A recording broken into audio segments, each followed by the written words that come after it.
I want to start this off just talking about your empire, the David Shands empire, because we've heard the high-level, author, podcaster, real estate.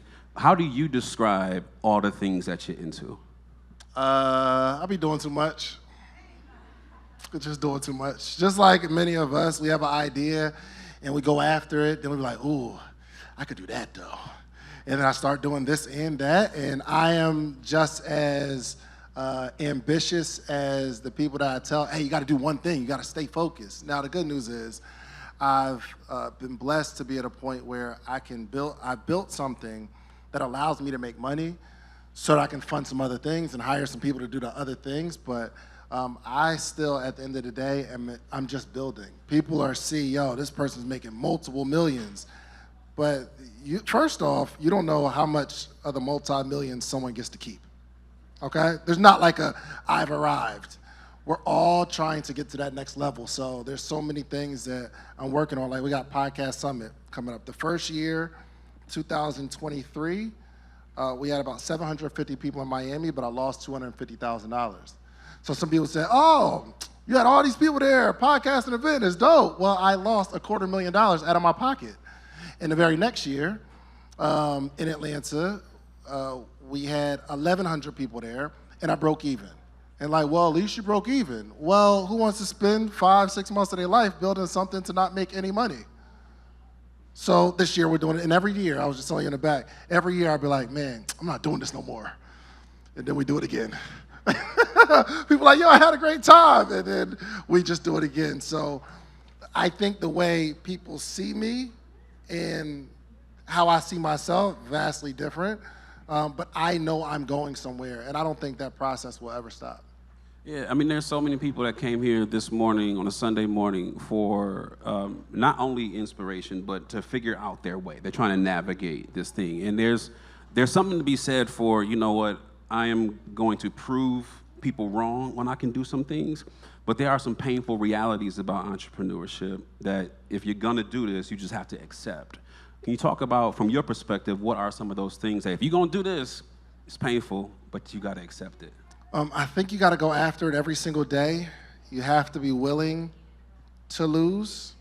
And I think some people aren't willing to lose, so you never do anything to win. And you spend your whole life playing defense.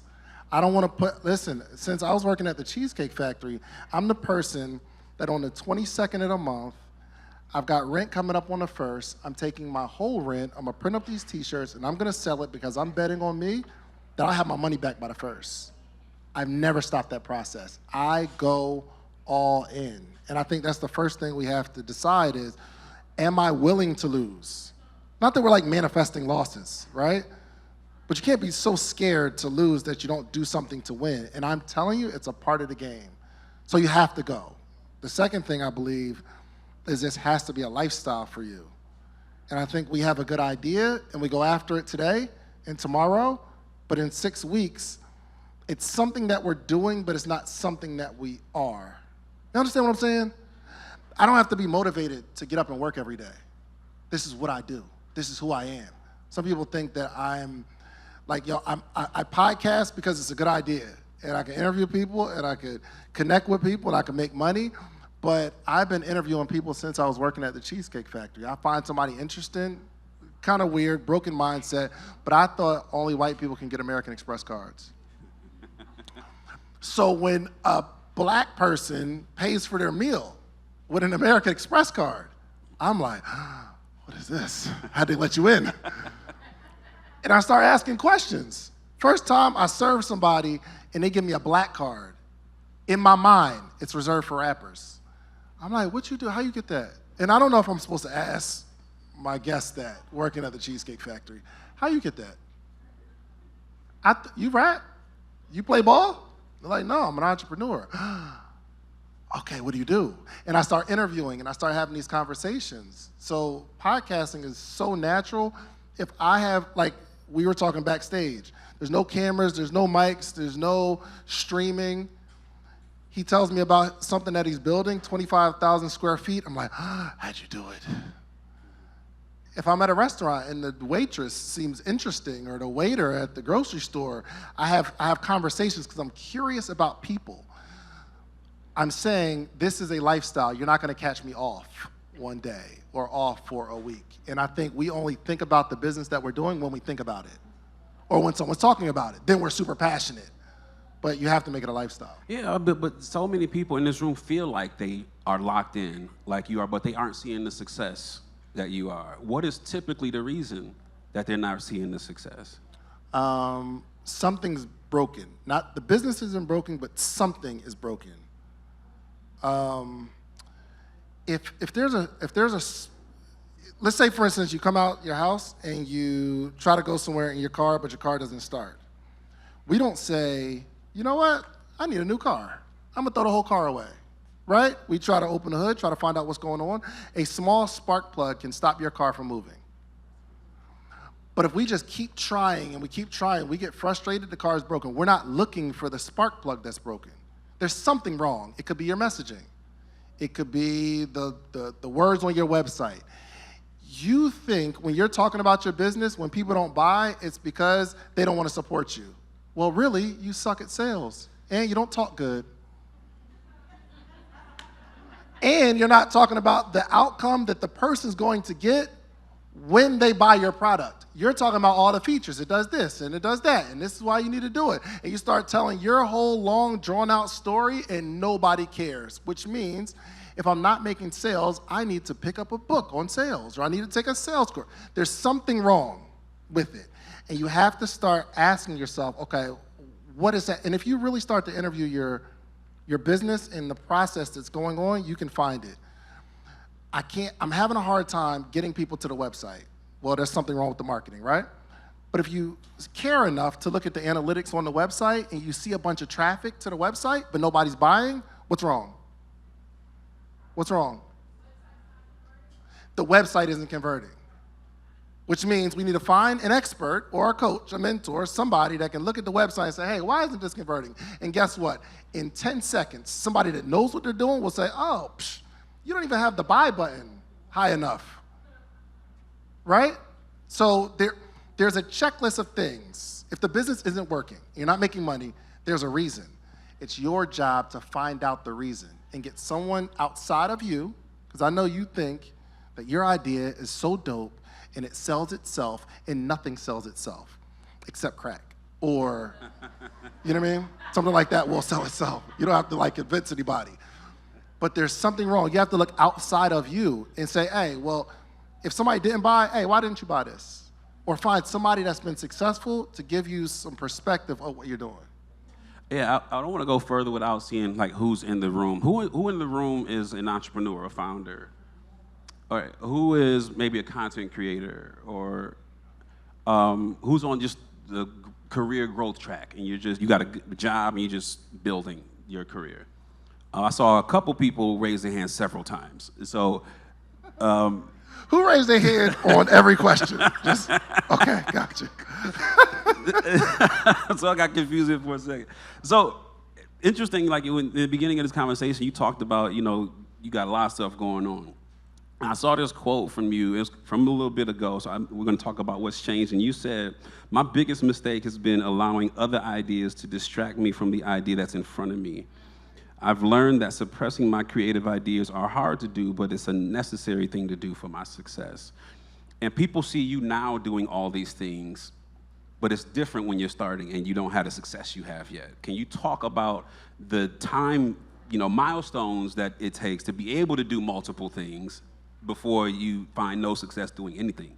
Absolutely. So from the beginning of, this entrepreneurial career, I've been talking to entrepreneurs. So I started a t-shirt brand called Sleep is for Suckers, geared towards entrepreneurs and anyone that's willing to lose sleep to get what they want out of life, right? So I'm building this t-shirt brand, and then I say, you know what?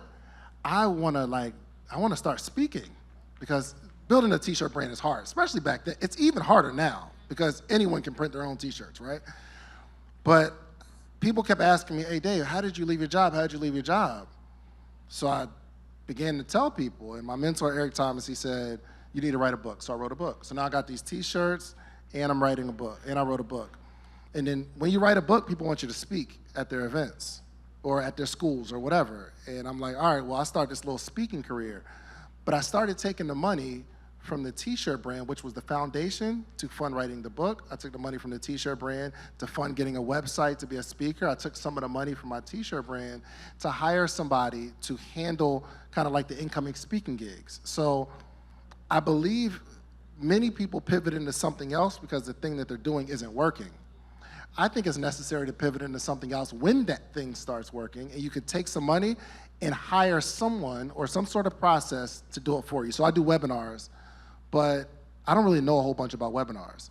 I hired a person that say, yo, we do the webinar, we take a percentage, we run the ads, we do all that kind of stuff, this is how much it's going to cost. I take the money from that business, my business that's working, put it into the webinar strategy, and it starts to work.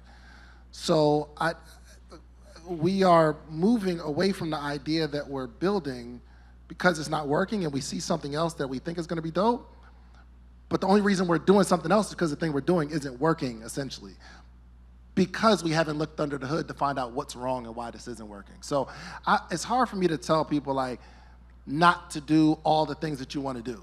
I'm just saying very rarely will you be successful unless you have some sort of money to put into these other ideas where you can hire other people. So most people that are CEO of a business aren't the owners. You guys understand? So the CEO isn't necessarily the owner. Because we know we see CEO, owner, founder, CEO. That's not necessarily the same thing. Someone typically as an owner, they build something, they make a bunch of money, and they take some of the money and hire a CEO. Now, why would they hire a CEO? Because they want somebody that when they wake up in the morning, their whole focus is building this thing. Somebody has to wake up every single morning and focus on building this thing. Somebody. If that's not you, you need to have enough money to pay somebody to wake up every morning thinking, how am I gonna grow this? How many people in the room, content creators? Content creators? How many people in the room want to be content creators? How many people in the room are content creators and are not creating enough content? They are not all telling the truth. Let's turn around. How many people in the room, because if we're looking at you, how many people in the room are content creators but not creating and publishing enough content? Be honest with yourself, blink. When I turn around, she put her hand down. So there's so many of us struggle with this. Okay, we've recorded. Maybe we're afraid to record, but let's say we've recorded. I'm afraid to put it out though, because now it's out there for anybody to see it. How do you smush that voice? Because you encourage people to create podcasts. Let me just ask someone. Okay, so for the content creator that doesn't put out a bunch of content, why do you not put out enough content? Yes?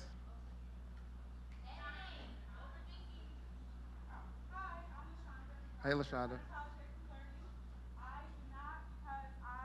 Grab that mic. Hey, listen. Good morning, afternoon. My name is LaShonda King, founder of Unapologetically Blavity. One of the reasons why I don't put out as much content is because I have a lot of it, and instead of focusing on putting together one thing at a time, my ADHD brain gets overwhelmed with the mass instead of focusing on one thing. So you create content, but it's a bunch of different topics, and because you have a bunch of different topics, you don't put out anything. So like I'm literally like an actual counselor. I work in aviation. I'm a cosmetologist. Hold on. Okay, let me ask a different question. Let me ask a different question. Yes. So you're saying you put out a bunch of content because you don't know, you have so much to talk about, you don't put out anything. Is that correct? So I have so much to talk about and so much content about all those areas just chilling in my Dropbox. Okay, so why don't you put it out though? Because I get too consumed with how much there is, and I feel like how we were talking about focusing. Why do you get so consumed with how much there is? Because I can't prioritize which one feels most important to me to publish. Why can't you prioritize it?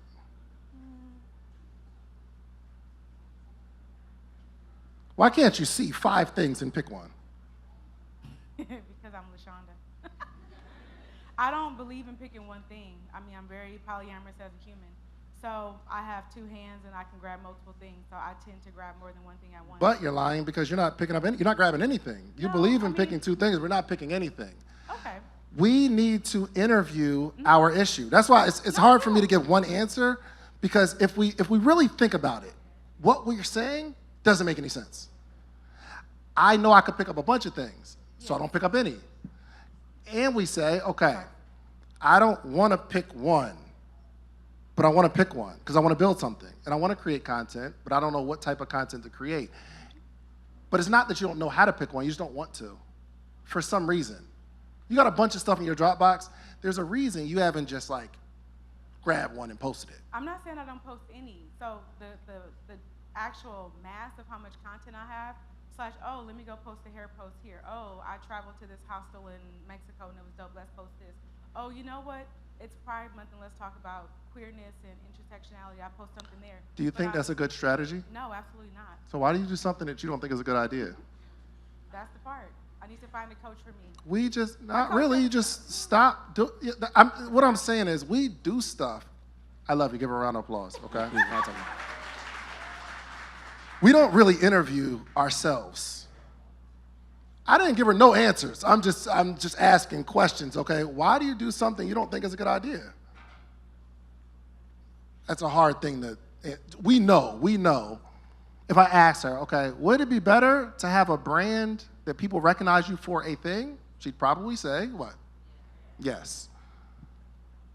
Maybe it's not because I'm creating too much content. Maybe I'm afraid of something. Maybe I'm afraid to put it out. So the way I don't have to put it out is put out a bunch and then lean on the excuse of, oh, I got too much and I don't know what to do. When you know what to do.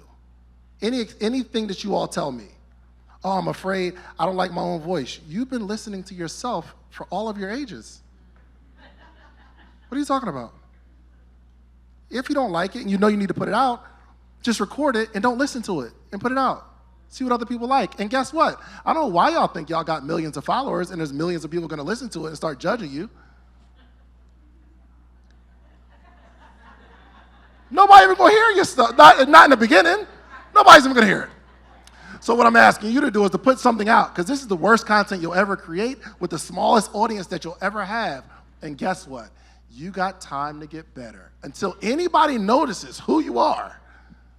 By the time somebody notices who you are, you'll have refined your voice. Oh, I feel my voice is too squeaky. Well, episode 50, you'll have worked on that, sounding more assertive. You guys understand what I'm saying? There's no real reason why we're not doing it, other than, okay, I don't have the money, and I don't have the money for a cell phone or a camera. Well, we got to talk about something else. But there's no real excuse why you can't do what you're doing. You said when you started the T-shirt company, if you were to do it today, it'd be a lot different because there's so many ways to do it. It's easier to do it. Too many people in the game. I shouldn't say too many. A lot of people in the game. The same thing on podcasting. It's a lot easier to do it now than it was 5, 10 years ago. If you were to have to start, not start over, but if you were to start today knowing what you know now, how would you start podcasting today? I'd start with a goal or a business that I want to sell. So we can go with it. I have a really good idea to have interesting conversations about, I don't know, relationships. And that's how most people start. We have a good idea and we start a podcast. But I would start with some sort of business or something that I want to sell, meaning I want to help people in the relationship space. So I'm going to come up with some sort of card game or a journal or, I don't know, some sort of monthly mixers in my city or getaways. I'm going to start a podcast to talk to relationships because I'm trying to cultivate an audience to buy this thing that I created. That's how I would look at it. So if you want to have some sort of message about empowering black women, well, if I have a T-shirt brand or I have some sort of product or service that's going to service this audience of people, I'm going to start a podcast to start gathering this audience of listeners so that when I talk about the product, they buy it versus just a good idea of a podcast. That's how I look at it. You know, I found this quote because it's just social proof. How you talked about, we introduce people who have social proof. They got some metrics, numbers you can see that this person is the real deal, who have built something and you have a story to tell. How did you accomplish the things that you accomplished? But another important part of the story is behind the person.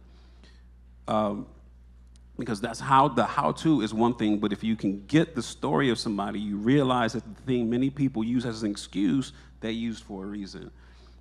We had yesterday, if you are here to see LVRN, Grimes, and Justice yesterday, and they were talking about how they manufacture stories for their artists, and the things that we see on many blogs and et cetera are manufactured by the label to create this narrative.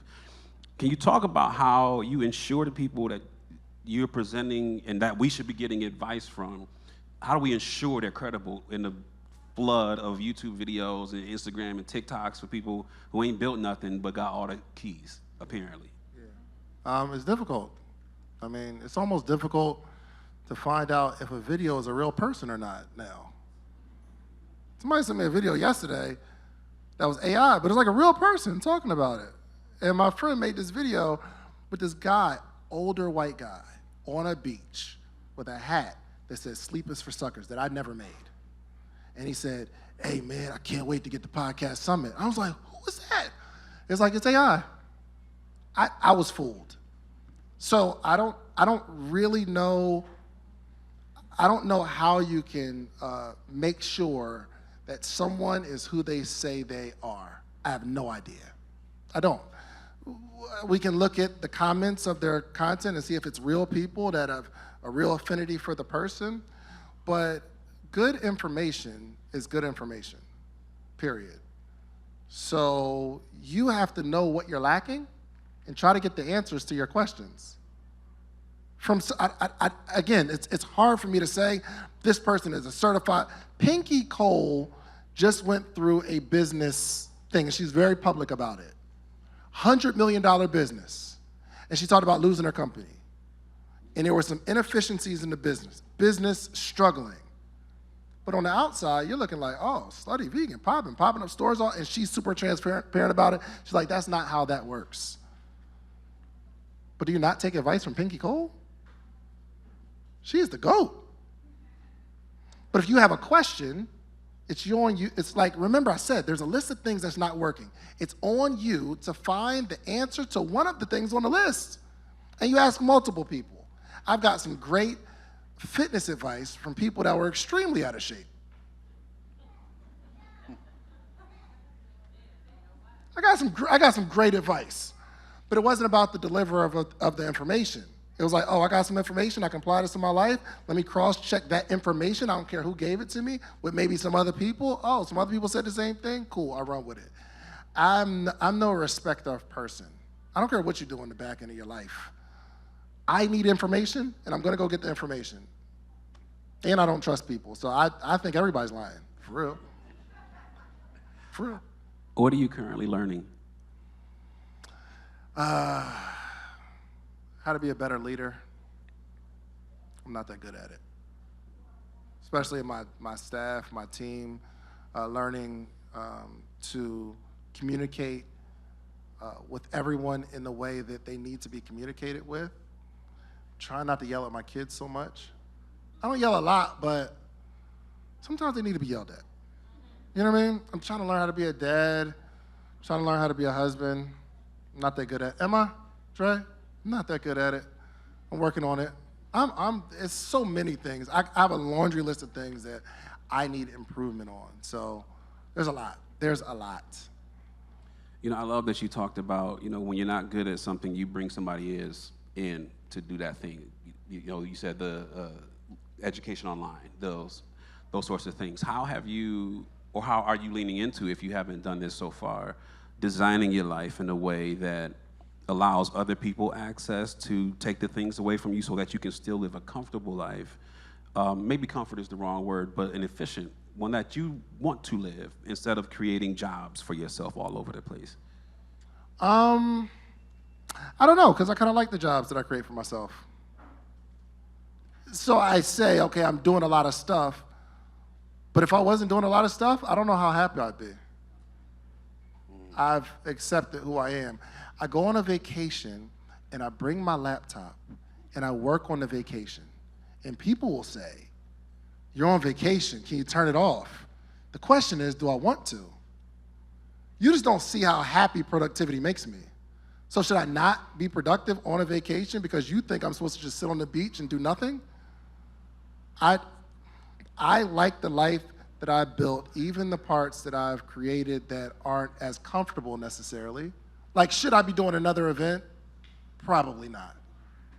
I like it though. I like the game. I like the stress. In some ways, it's a toxic relationship. Maybe I like the fact that I'm on pins and needles, that it may not fill out and I might lose money. Maybe I like that. I don't know. Do I like that? And some of y'all are in relationships and you don't know why you keep going from bad, toxic, because you love it. You love a good toxic relationship. We get to design our lives, but I'm not taking anything back. I got Invisalign, working on my teeth. Just got in the gym. You know, I study the Bible a lot. I'm working on having a day just for my family. Working on a trip this summer to spend time with my family. When I'm out with my wife, I do my best not to put the phone on the table, just put it in my pocket. I do stuff, bro.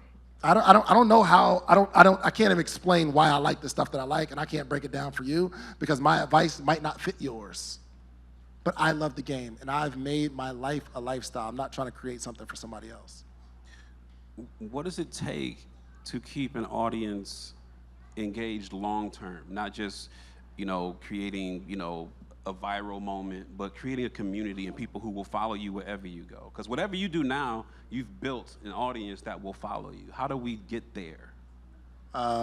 You be yourself and don't change up because everybody says you should be doing something different. I am who I am. And I haven't, so if you look at like Social Proof Podcast, I interview entrepreneurs, right? But I also have the hot seat where I interview entrepreneurs that aren't doing that well. But I talk to people the same way. So everything I do, I got the morning meetup. It's all entrepreneurs in there. I speak to entrepreneurs. I do an event for Podcast Summit, but it's not just about being a content creator. It's how can I help entrepreneurs become better content creators, and how can I help content creators become better entrepreneurs? My whole world is about entrepreneurship. So if you're gonna build an audience, you have to be consistent. You're not gonna get something from me 2 years ago and it's different now.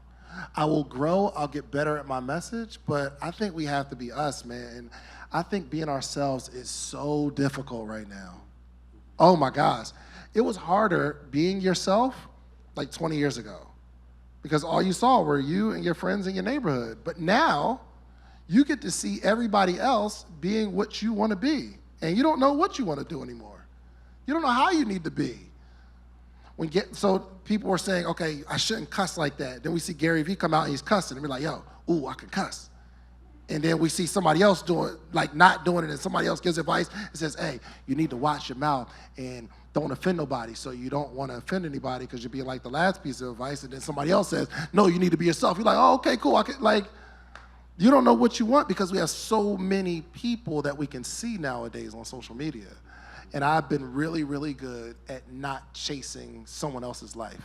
Yeah. The interaction you had with our content creator friend here, you could have had with 90% of this room, because we all have something that holds us back from getting to that place where we want to be. We say we want to be, but we may not be, seeing the things that stand in our way. What is your process for seeing the holes in what people say versus what they do and how you respond to it? This is magical. This is magical right now. Just focus. It's not even here. I got distracted, bro. You got to say the question again. That's loud, ain't it? I missed the question, bro. I got distracted. I'm so sorry, bro. So like when you, again, I'll start from the top. So like the interaction we all witnessed here a moment ago with our content creator friend, you could have had that same interaction with 90% of this room. Because we all have things that, stand in the way that we may not even realize the things that stand in our way, but they do stand in our way from getting to where we say we want to be from where we are.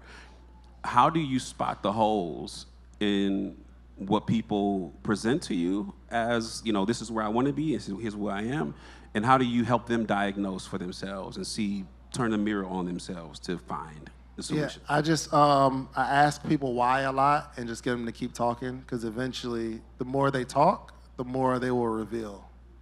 If you get someone talking long enough, they'll start to uncurl. So I did an exercise at a high school one time.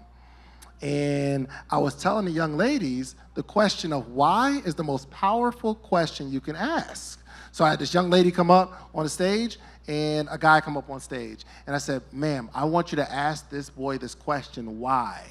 And don't stop asking the question why. And I said to the guy, hey, ask her for a number. He said, hey, what's up? Can I have your number? She said, well, why? He said, well, I want to get to know you.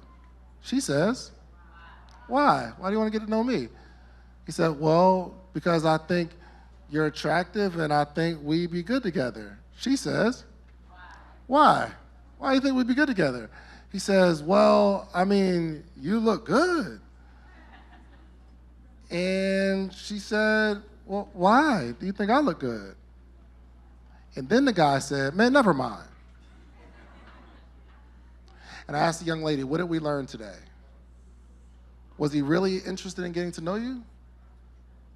Did he have the patience to really understand or explain himself to why he wants to get to know you? There's a guy that calls at 2 o'clock in the morning, says, hey, come over. And I want you to say, ma'am, why? Oh, I just want to talk. Why? We'll get to the root of it. Why? If we keep asking ourselves why, okay, this thing in my business is broken. Why is it broken? We never start there. We just say that it's broken. Or we give some sort of reason like, oh, well, people aren't supporting me. Why aren't they supporting you? Y'all think people are supposed to support you? Young man out there said, hey, I got this shoe brand, first black-owned shoe. I said, bro, I don't care. I don't care that it's a black-owned shoe brand. I want to know that it's a good shoe brand. Like, you can't live off me being black and I want, you got a responsibility because you black to support. No, let's just build something really dope. I don't care. Your sales pitch is off. Why can't we just lead with the quality of the product? Wow, if we can start converting people about the quality of the product, maybe I'll buy because you're black, because I'm black and I want to see my people grow.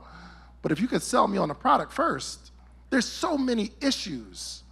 But we have to ask ourselves why, and don't just quit. I got all this content. Why do I even create all this content? Oh, because I like it. Okay, that might be, you might just like creating content, and that's the life you live because you want to create content and not put it out for nobody but for yourself. I'm not mad at that. Who am I to say that's the wrong thing to do? But we have to start asking ourselves why? Why? Why? So if someone tells me, and I've been coaching entrepreneurs for a very, very long time, and I know if you're struggling in your business, it's not 100 things that's wrong. It's 1 or 2 tweaks. You know, there's somebody in the room who is talented, could do a lot of things, but just because you can do a lot of things doesn't mean Hold you on, should. this is my water, right? Did you sip out of it? I don't remember you drinking out of it. Was anybody else here? There's You know how you something see an open bottle of water, you're like, let me just get a new one. And there's like 2/3 left, so I'm not sure if I saw you take a sip. But nobody was on this. There wasn't a water on this. Okay. I'm sorry. Okay. Yeah. Just going to get a new one. Yeah. Can we get him a bottle of water, please? Ah. So there's people in the room who could do a lot of things, but just because you can do a lot of things doesn't mean you should do a lot of things. And they're sitting in this section. These people are good. They're over here, but they're over here.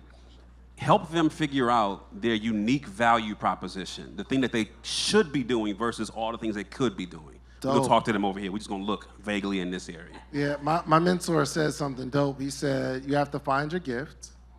And he said, his name's CJ, and he said, your gift is something that comes easy to you but harder for others. What is that thing that comes easy to you that other people kind of have to struggle with?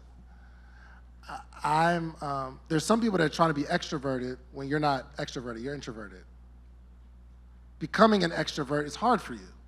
But for me, it's super easy. I love this stuff, right? I don't try to work on being organized. I don't want to be a better organized person because it takes so much energy in my brain. When if I'm organizing my office, I don't really clean. I just shift stuff around. You know what I mean? Like I'll move all the stuff from this area over here. And that's clean. And then I come to this area, which is double dirty now, and I got to just shift it over. I'm just not good at it. I work on my strengths. I'm not really big on working on my weaknesses. Can we get somebody with a microphone out in the audience? We have about 11 minutes, and I want to spend some time with the audience questions. Let's do this. And then we're going to come back in with some closing things. If you got a question, raise your hand for me. This young lady right here. Please be succinct. Your name, where you from? My name is Ebony Slater. I live here in Atlanta. Very succinct question. How do you know when your business is failing? Because you gave 2 examples where you broke even and one where you lost money, but it sounds like you still feel like it was a success. Yeah. So what does it look like when your business is failing? And then let's get the mic back, please. Oh, man. I don't know. There's so many variables in it. There's so many variables. Have we tried everything that we can? Have we brought in an expert? There's so many reasons something could be failing. It could be failing because we're not good at it. Or we're in an industry that nobody wants the thing that we're offering. I have a young lady in my morning meetup group where she's doing like a hula hoop wellness thing. And she leads with, okay, my product is everybody gotta get a hula hoop, and we hula hoop, and that's gonna fix your life. And I'm like, I don't wanna do that. I look stupid when I hula hoop. But if you're leading with wellness, okay, everybody wants to be well. One of the things I use to heal you, which is what you want, is a hula hoop. But she's leading with the hula hoop. But her business is failing because who just automatically thinks, oh my gosh, I've been dying to learn how to hula hoop. So the messaging is off. I don't know why a business is failing. There's so many reasons. But I will say my step would be find somebody in your industry that's succeeding and ask them why your specific business is failing. It's typically not a business issue. It's typically the user. It's typically the person. There's something wrong. I don't know. But you got to go through the checklist and find out what part isn't working. In the middle. Right? Hi, my name is Rosa Williams, and I'm from Raleigh, North Carolina. What do you believe the impact of AI will be on the podcast industry, like with the AI twins, and you even referenced in your conversation that you don't know what to believe with content these days? I just wanted to know what your future forecast would be on that. Whoever learns how to use it best wins. Whoever doesn't loses, no matter how talented you are. As remember in music, you had to actually be able to sing real good? Remember that? But there's some people mad at the industry because they sing really, really good, and you got somebody who can't sing, but they're selling records because they figured out that it wasn't about singing. It was about, whoever can market this person and this persona better. So I think it's whoever learns it best wins. How you doing? I'm Jamia Morrow. I'm a licensed mental health counselor, DC, and live in Atlanta. My question is, I know my gift. How do I monetize that gift? What's the gift? I'm a licensed mental health counselor, so I talk to people. I know how to help you heal from trauma, but how do I monetize that gift? How do you think you should monetize the gift? Let's just stand up. Let's just pretend you did know. Let's just pretend you had some sort of idea. Well, I How'd you know I'm a monetize it? therapist and I have a private practice, but beyond that, how do I not have to sit in front of people every day and see 9 to 10 people a day to make money? So how do I then, I guess, expand to monetize my gift? Got you. Let me ask you a question. Yes, sir. So how could you help your audience without having to sit in front of 9 and 10 people every day? I guess use social media, but yeah, I'm afraid. You're afraid of what? Social media, because I'm a behind the scenes person. So you say that introvert, extrovert. Okay. That's not me. Like, But what could we do to make money that won't have you talk to people one-on-one, but you can still monetize your gift? I mean, I wrote a book, but then what? Like, I mean. All right, cool. You wrote a book. What should you do with the book? Attempt to sell it. Okay. Then what? I don't know, Let's pretend you did know. but I don't. Let's just act like we did. But I don't. That's the thing. I don't. So I wrote the book. I'll take any answer, but I don't know. Okay. Let's just say there's an audience of people that Okay. need your service. Okay. How do you give them Talk the about information that they need without having to talk to people one-on-one? I guess post it, talk about it. Post what? Post the book, post that I wrote a book. Okay. I guess post a webinar. Okay, thanks. Hey, thanks, help me out. Like, okay, so I guess post about it, have it on hand, give it to people. I guess I don't. That's what I'm guessing. Cool. So how could you give a whole bunch of people a message at the same time outside of your book? Say it. Substack. I've never heard of that. Okay. I don't know what that means either. I don't. I don't. Okay, pre-recorded messaging. Pre-recorded messaging. Cool. Okay. So I'll give first off, check this out. How many people have an answer for her? And I'm gonna be looking for. Here's the y'all. cool part. Most of these people are maybe like you got a group of people on Facebook or Instagram. If you ask that same question, people come up with ideas all the time. If you're focused on it, you just ask a bunch of people. Now I'm going to give you an answer, Okay. but I want to teach you that I don't have to be here for you to get the answer. Okay. And I believe if you sat down on a sheet of paper and I gave you till tomorrow to come up with 5 ways you can monetize your gift and talk to a whole bunch of people at one time without doing one-on-one, and I said, if you meet me here tomorrow, I'll give you $100,000 if you can come up with a really good plan. I believe you'll come up with it.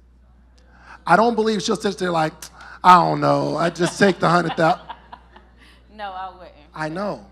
So you can create some sort of membership group where there's a whole bunch of people that you talk to at one time because they all deal with the same thing. And I'm not even in your business, but I would imagine you get some recurring issues. Yes. And a lot of them are dealing with the same root issue. Yes. So it could be some sort of community. But we have to really start to like sit down and think. That was the greatest thing my dad taught me. He taught me how to think. I'll say, hey, Dad, which one of these would help me? And he'll say, what do you think? And I'm like, Dad, if I knew, I wouldn't ask you. But he trained me to like pick one and go after it. And then he'll tell me, okay, well, why did you pick that one? And he just taught me this process. So now I'm at a point where I don't ask my mentors, hey, what do you think I should do? I go through my own little process, and then I'll ask someone, all right, this is what I came up with. I think I'm gonna do this, this, and that. What do you think? And guess what? The quality of the answer is better. Because I don't know, there's a whole bunch of, like, she was like, yo, why is a business failing? I don't know. And she said, well, for some reason, my podcast isn't getting a lot of downloads. That's a problem. That's not growing. I can give a better answer than there's a bunch of issues. I don't know. But we have to go through our process and at least start to think for ourselves. What are some ways? You got ChatGPT? Okay. I'm going to do this real quick, okay? And I love ChatGPT. Check this out. Your mental health, right? Or what was it? Okay. All right, so look. I'm a licensed, hey, chat, first off, good morning. That's how I talk to chat. I'm a licensed mental health professional, and I'm trying to come up with some ways that I can monetize my gifts where I don't have to do one-on-one sessions with people. Can you give me 10 ways to do that? Watch this. This is going to be really, really good. Okay. So this is what chat says. 1, create a signature online course. Teach a specific topic like managing anxiety for busy professionals or healing from trauma while still functioning. Record it once, sell it forever. Start a group coaching program. Write an ebook or a workbook. Launch a private membership community. Create digital products, corporate wellness, and speaking engagements. You can go that route.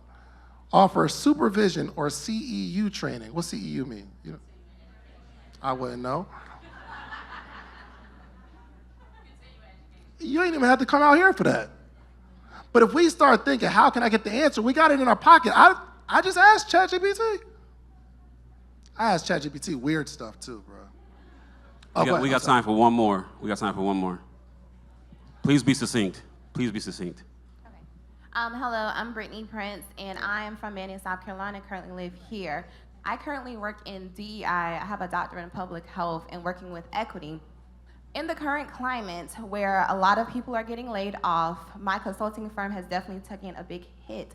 Which ways do you think I should pivot? What are the options? What have you thought through so far? The options that I thought through, I tried to pitch corporations of doing like a health, like retreat wellness to teach that. I even tried to do like grant writing as well, but I really don't like to write grants, but I'm very successful because I currently work at Emory full-time and I've received over $2 million worth of grants. Wow. But I hate writing after just writing a dissertation. I also thought about doing consulting for small wellness businesses as well, but because they're getting a hit too, it's like, what should I do in this kind of working with equity, like with violence equity. I created various different health prevention programs here in Metro Atlanta. So it's like, what do I kind of do now? Because I'm not in your industry, I can't tell you which one to do. However, all three of those sound like really, really good options. If you're successful at grant writing, you just don't want to do it, maybe we can go through the process one more time to get another grant and take the money and hire somebody who really loves grant writing. Or the consulting for the audience that you were talking about. I don't know. Here's the good news. None of those are bad answers. You have to pick one, trust yourself, come up with a game plan and a strategy, and go after it. So I can't tell you which one you should do. But I will tell you, because you're in the space, you came up with those three really, really good ideas, I want you to go after one. Go after it. I think it will work. You think one of those work? I do. It's just kind of hard to get individuals to tap into it right now because like 1/10 of the CDC, like they lost their jobs. People in IH, they don't know if they have a job. I didn't know if I was going to have a job 3 months ago with my full time. So it's kind Are you talking about to the people that got fired or the corporations? Not fired, but let go with the new administration, with cutbacks, with equity, as well as like health disparities they are removing. So I work in that space. And how can you help those people? Trying to get them to pivot to private foundations now to see if they didn't take taking DEI. people who got separated from their job and helping place them at other companies? Well, that I'm trying to pitch to other organizations for me to help them. So working with private, like being like consulting their various different project wellnesses and stuff like that, health disparity projects is what I was doing before. It'll probably be a longer conversation, but you gotta think through all, like whatever the idea is, think through some of the issues, how it could work, because some of it, it's not a big enough pool of people that are gonna be with this. But just start innovating, keep asking, keep thinking, because I don't know. Again, some of my answers, y'all, if I don't try to come up with deep answers. Sometimes I don't know. But you do. Yeah. You do. You're in the industry. You know what people need. You know what people are going to pay for. You know what you want to do. You know what you're gifted at. Take a little time. And then next time we see each other, you send me a message on Instagram, I got it. Tell me the issues with the thing that I came up with. And then we can work through it. Cool? Y'all make some noise for them. All right, we gotta do this in 1 minute, rapid fire. You can't spend a lot of time thinking about these. All right. When do you feel most creative during the day? In the morning. What's one habit that changed your life? Waking up early. What's one thing you no longer do that you once thought was essential? Smoking weed. What's one non-negotiable in your schedule?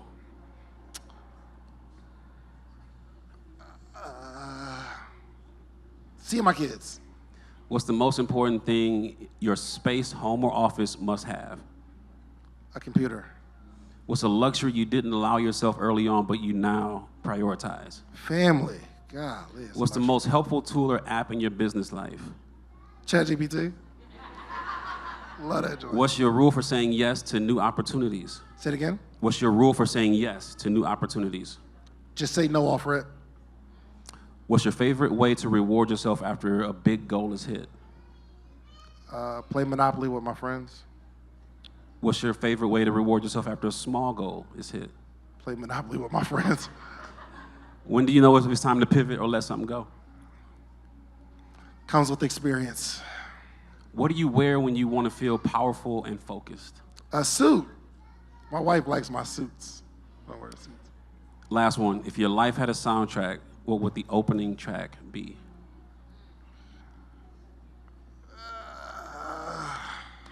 Ask the question again. Gives me more time. If your life had a soundtrack, whole CD, what would the opening track be?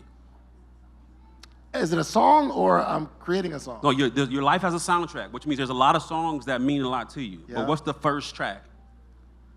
Help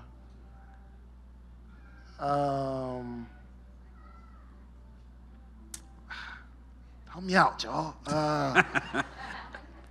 There's a song, I don't know the song, but it was like a, he said, now I'm on the spot, I can't. It's a Drake song. It says, golly, y'all. Essentially, it said, hold on, I got it. It said,